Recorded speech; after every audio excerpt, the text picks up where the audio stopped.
ನಮಸ್ಕಾರ. ನಾನು ದಿಗ್ಗಜ್ ಡಿ ಶೆಟ್ಟಿ, ನಿರ್ಮಲಾ ಆಂಗ್ಲ ಮಾಧ್ಯಮ ಶಾಲೆ ಬ್ರಹ್ಮಾವರ ಇಲ್ಲಿ 9ನೇ ತರಗತಿಯಲ್ಲಿ ವ್ಯಾಸಂಗ ಮಾಡುತ್ತಿದ್ದೇನೆ. ನಾನಿಂದು ನನ್ನ ಸಂಸ್ಕೃತಿ, ನನ್ನ ಪರಂಪರೆಯ ಬಗ್ಗೆ ಒಂದೆರಡು ಮಾತನಾಡಲು ನಿಮ್ಮೆಲ್ಲರ ಮುಂದೆ ಬಂದು ನಿಂತಿದ್ದೇನೆ. ಹಳೆ ಬೇರು ಹೊಸ ಚಿಗುರು ಮೂಡಿದರೆ ಮರ ಸೊಬಗು ಎಂಬ ಮಾತಿನಂತೆ ಒಂದು ಮರ ಅದೆಷ್ಟೇ ಉದ್ದವಾಗಲಿ, ಆದರೆ ಅದರ ಬೇರು ಮಾತ್ರ ನೆಲದಲ್ಲೇ ಇರುತ್ತೆ. ಹಾಗೆಯೇ ಒಬ್ಬ ಮನುಷ್ಯ ತಾನೆಷ್ಟೇ ಉದ್ದವಾಗಿ ಬೆಳೆದರೂ, ತಾನೆಷ್ಟೇ ಚೆನ್ನಾಗಿ ಬೆಳೆದರೂ ಕೂಡ ಆತನ ಸಂಸ್ಕೃತಿ, ಆತನ ಪರಂಪರೆ ಆತನ ಬೇರಿನಂತೆ ಆತನ ಕೆಳಗೆ ಇದ್ದು ಆತನನ್ನು ಕಾಪಾಡ್ತಿರುತ್ತೆ. ಹೌದು, ಅದು ಸರಿಸುಮಾರು 3300ನೇ ಸಮಯ. ಭಾರತದ ನಾಗರಿಕತೆಯ ಇತಿಹಾಸದಲ್ಲಿ ಹೊಸ ತಿರುವೊಂದು ಮೂಡಿದ ಸಮಯವದು. ಜನರು ನೀರನ್ನು ದೇವತೆಯಾಗಿ ಪೂಜಿಸಿ ಸಂರಕ್ಷಿಸಲು ಪ್ರಾರಂಭಿಸಿದ ಸಮಯ. ಯೋಗ ಮತ್ತು ಧ್ಯಾನ ಜನರ ದಿನಚರಿಯಾದ ಅಪೂರ್ವ ಕಾಲವಿದು. ಈಗಲೂ ಈ ವಿಷಯಗಳನ್ನು ನಾವು ನಮ್ಮ ಚಿತ್ರದಲ್ಲಿರಿಸಿ ಕಾಪಾಡಿಕೊಂಡು ಬಂದಿದ್ದೇವೆ. ಆದರೆ ಈ ಸಂಸ್ಕೃತಿ ನಮ್ಮ ಮೇಲೆ ಯಾವ ರೀತಿಯಲ್ಲಿ ಪರಿಣಾಮ ಬೀರಿದೆ ಅನ್ನೋದನ್ನು ನಾವು ನೋಡ್ತಾ ಹೋಗೋಣ. ನಾನೀಗ ಮಾತಾಡಿರುವಂತಹ ಒಂದು ನಾಗರಿಕತೆ ಮತ್ಯಾವುದೂ ಅಲ್ಲ, ನಮ್ಮ ಸಿಂಧೂ ಸರಸ್ವತಿ ನಾಗರಿಕತೆ. ಈ ನಾಗರಿಕತೆಯ ಸಂಸ್ಕೃತಿಯ ಧಾರೆ ಒಂದೊಂದಾಗಿ ಕೆಳಗೆ ಕೆಳಗೆ ಕೆಳಗೆ ದಕ್ಷಿಣಕ್ಕೆ ಬಂದು ನಾವೆಲ್ಲ ಹೆಮ್ಮೆಯಿಂದ ವಾಸಿಸುತ್ತಿರುವ ಪರಶುರಾಮ ಸೃಷ್ಟಿ ತೌಳವನಾಡು ತುಳುನಾಡಿಗೆ ಬಂದು ತಲುಪಿತು. ಮಲೆನಾಡಿನ ಅಂಚಿನಲ್ಲಿ, ಕರಾವಳಿಯ ತೆರೆಗಳ ಎಡೆಯಲ್ಲಿ, ಹರಿಯುವ ಜಲಪಾತಗಳ ಸೌಂದರ್ಯದ ನಡುವಿನಲ್ಲಿ ಕಂಗೊಳಿಸುವ ಉಡುಪಿ, ದಕ್ಷಿಣ ಕನ್ನಡ, ಕಾಸರಗೋಡು ಜಿಲ್ಲೆಯ ಅಪೂರ್ವ ಸಂಗಮವೇ ನಮ್ಮ ಹೆಮ್ಮೆಯ ತುಳುನಾಡು.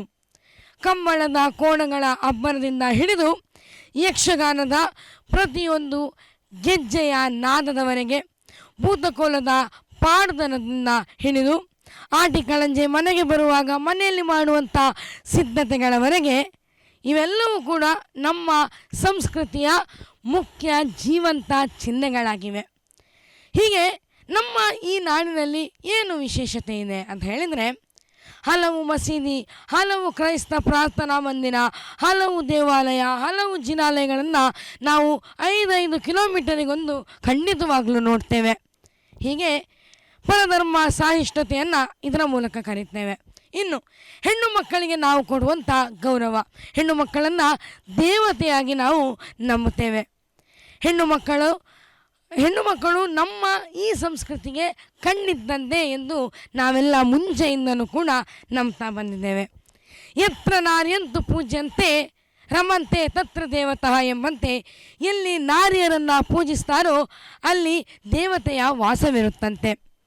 ಆದರೆ ಇಂಥ ಒಂದು ಪುಣ್ಯ ಮಣ್ಣಿನಲ್ಲಿ ಈಗಲೂ ಕೂಡ ಹೆಣ್ಣು ಮಕ್ಕಳ ಮೇಲೆ ನಿರಂತರವಾಗಿ ಶೋಷಣೆ ನಡೀತಾನೇ ಇದೆ. ಇದು ನಿಲ್ಲುವುದು ಯಾವಾಗ? ನಾವೆಲ್ಲ ಇನ್ನು ಎಷ್ಟು ದಿನ ಅಂತೇಳಿ ಕೈಕಟ್ಟಿ ಕೂರಬೇಕು? ಈ ಪೀಡೆ ತೊಲಗಬೇಕಾದ್ರೆ ನಮ್ಮ ಧ್ವನಿಗಳು ಒಗ್ಗೂಡಲೇಬೇಕು. ನಾವೆಲ್ಲ ಇನ್ನು ಎಷ್ಟು ದಿನ ಅಂಥೇಳಿ ಸಾಮಾಜಿಕ ಜಾಲತಾಣದಲ್ಲಿ ಕೂತು ಕಮೆಂಟ್ ಹಾಕ್ತಾ ಇರ್ತೇವೆ?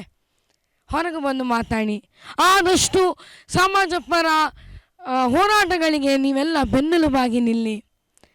ಒಂದು ನೆನ್ಪಿಟ್ಕೊಳ್ಳಿ, ಇದು ಕೇವಲ ಹೆಣ್ಣು ಮಕ್ಕಳ ಮೇಲೆ ಆಗ್ತಾ ಇರುವಂಥ ಶೋಷಣೆ ಅಲ್ಲ, ಇದು ನಮ್ಮ ಸಂಸ್ಕೃತಿ, ನಮ್ಮ ಪರಂಪರೆ, ಹೆಣ್ಣು ಮಕ್ಕಳನ್ನು ಇದುವರೆಗೂ ಗೌರವಿಸುತ್ತಾ ಬಂದಿರುವಂಥ ನಮ್ಮ ಈ ನಾಡಿನ ಹಿರಿಮೆಯ ಮೇಲೆ ಆಗ್ತಾ ಇರುವಂಥ ದಬ್ಬಾಳಿಕೆ ಎಂದು ಹೇಳುತ್ತಾ ನನ್ನ ಈ ಮಾತುಗಳನ್ನು ನಿಮ್ಮ ಪಾದಕ್ಕರ್ಪಿಸ್ತೇನೆ. ಧನ್ಯವಾದಗಳು.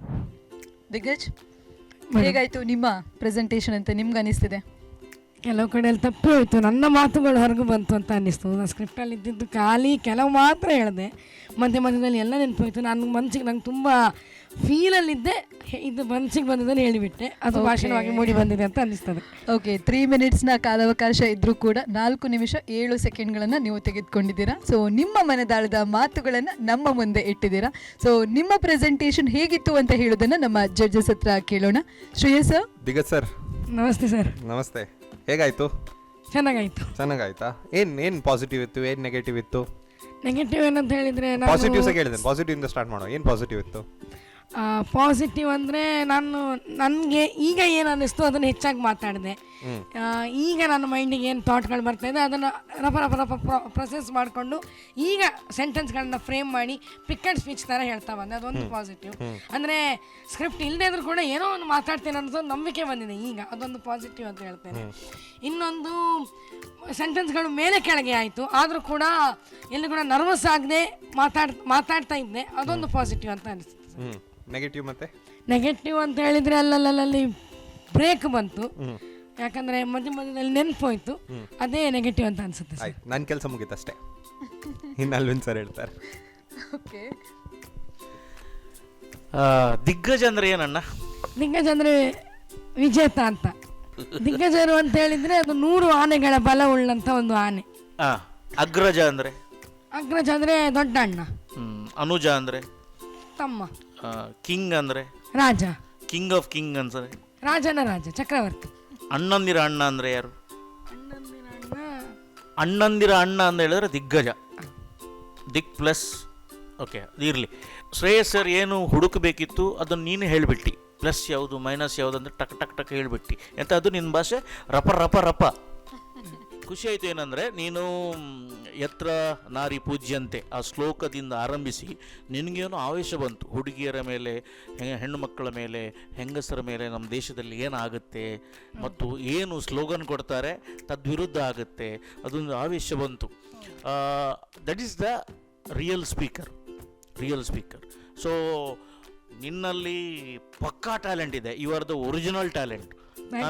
ಓಕೆ, ಸೊ ದಿಗ್ಗಜ್ ಅವರೇ ಹೇಗೆ ಅನಿಸ್ತಿದೆ ಈಗ? ತುಂಬ ಖುಷಿ ಅನ್ನಿಸ್ಕೊಂಡು. ತುಂಬ ಖುಷಿ ಅನ್ನಿಸ್ತಿದೆ. ಸೊ ರಿಯಲ್ ಸ್ಪೀಕರ್ ಅಂತ ಹೇಳಿ ನಮ್ಮ ಜಡ್ಜಸ್ಸಿಂದ ನೀವು ಕಾಂಪ್ಲಿಮೆಂಟನ್ನು ತೆಗೆದುಕೊಂಡಿದ್ದೀರಾ. ಸೊ ಮುಂದಿನ ರೌಂಡ್ಗೆ ಸರ್ ಎಂತ ನಾವು ಸೆಲೆಕ್ಟ್ ಮಾಡುವನಾ?